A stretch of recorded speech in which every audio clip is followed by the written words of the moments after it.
मैं रात के 1 बजे अपने बिस्तर पे लेटी हूँ, बाहर लड़ने की आवाज आ रही है। मैं पूछ रही हूँ कि बाहर झगड़ा क्या हो रहा है, तो पता चल रहा है कि 25 किलोमीटर दूर 80,000 लोग इंतजार कर रहे हैं, अभी वो सभा बाकी है। मैं रात के 1:30 बजे उठती हूँ सुशांत जी, सभा करके सुबह 4:30 वापस आती हूँ, 1 घंटा रुक के पुनः जागरण के लिए निकल जाती हूँ। मैंने जीवन में कभी उस दौर में बैठकर पलथी मार के भोजन नहीं किया सुशांत जी। मेरा भोजन मेरे हाथ पे गाड़ी में होता था, सारी रात 25 रातें महीने की ट्रेन में, और सारा दिन मंच और माइक, बस जागो हिंदुओं और सरयू की ले सौगंध चढ़ो सिंहासन पर, अपमानित पंचाली काले कोप बड़ो दुस्शासन पर, एक बार कंकड़ कंकड़ को शिव शंकर हो जाने दो, नेत्र तीसरा खुल जाने दो, प्रलयंकर हो जाने दो, एक बार फिर महादेव हर बम बम हो जाने दो। इस भाव के साथ हमने कार्य किया। चुनौतियां थीं, मेरे गुरु भाई को उठा के ले गए सुशांत जी, घुटने तक रुई बांधी, 15 दिन में धीरे धीरे मिट्टी का तेल डाल के जला के मार डाला। सारी रात हमारा आश्रम है मध्य प्रदेश में अंदर छतरपुर डिस्ट्रिक्ट में, सारी रात फायरिंग होती थी, मनोबल तोड़ने की कोशिशें होती थी, लेकिन मन में एक साध थी कि सुख दुख की झूठी चाह नहीं, अब जीवन मरण स्वप्न सा है, अब भला मृत्यु का डर कैसा, हम स्वयं मृत्यु को मार चले। और सबसे बड़ी बात है, मेरे गुरुदेव, हमारा मंडल सारी उन प्रतिकूलताओं में, प्रताड़नाओं में, सुशांत जी इसी दिल्ली में हमारे गुरुदेव की गाड़ी कोई अपने घर के सामने खड़ी नहीं कर पाता था। लोग डरते थे कि पुलिस आके दबिश देगी।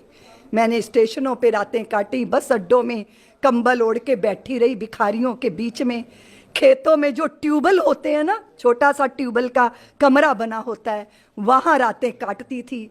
ये जो ज्योराहा जगह है, ये खजुराहो के पास एक छोटा गांव, एक कोठड़ी, पूरी रात उसमें धुआं भरता था, मैं उसमें छुपी हुई थी। सुबह 3 बजे बाहर निकल के अपना फ्रेश वगैरह होके तालाब में नहा के फिर उस कोठड़ी में, इतने वो सारा समय वही वाली बात है कि वो सारी पीड़ाएं, दुख, सारी जिल्लत, अपमान।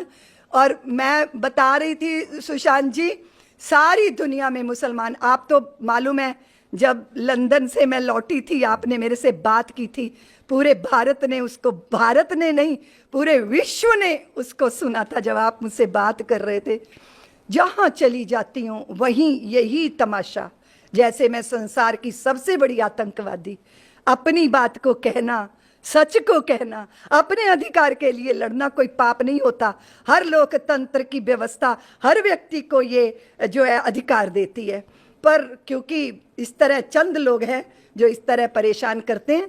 लेकिन ये तो पता ही है सुशांत जी, आपको भी पता है कि आप परेशान तो कर सकते हो पर पराजित नहीं कर सकते। तो खूब किया परेशान, लेकिन हमारे सारी तप, ततीक्षा और प्रतीक्षा का फल ये है सुशांत जी कि 22 जनवरी को अयोध्या में राम आ रहे हैं, इसलिए सारे कष्ट, सारी पीड़ा।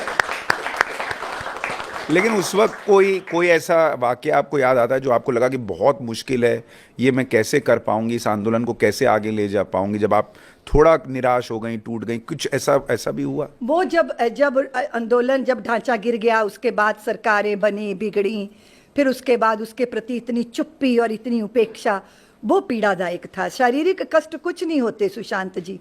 मेरे को तो ये जो बेल गांव है कर्नाटक का, वहाँ मेरी गाड़ी पे अटैक कर दिया। ये मेरी हड्डी, ये जो हड्डी है गंदा, और ये जो कॉलर बोन है, ये इसमें फ्रैक्चर हो गया था।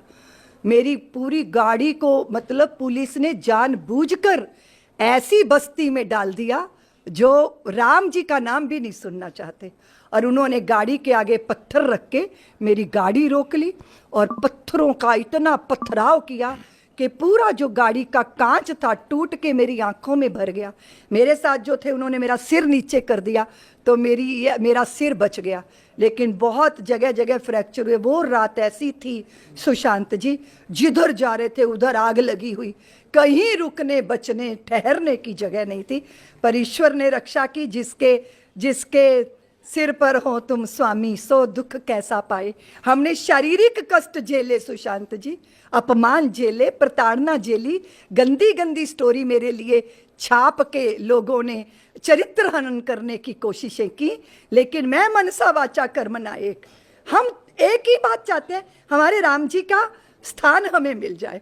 और सुशांत जी, मुझे पता है कौन सी चीज अंदर चुभती थी, क्योंकि लक्ष्मण ने जब कहा राम जी से कि भैया आप एक बार देख लो लंका कितनी सुंदर है, सोने से मड़ी हुई, जलाशयों से घिरी हुई, तो राम जी ने कहा लक्ष्मण मैं क्या देखूं लंका को, होगी वो सोने की मड़ी हुई, पर मुझे तो मेरी जननी और मेरी जन्मभूमि से सुंदर कुछ नहीं लगता। जिस श्री राम को अपनी जन्मभूमि से इतना प्यार हो और वो जन्मभूमि की ये दुर्दशा, ये चित्त में वेदना थी जिसके कारण सारे कष्ट झेलने को तैयार थे हम, लेकिन कहीं गहरे में ये विश्वास था कि हमारा सपना पूरा होगा।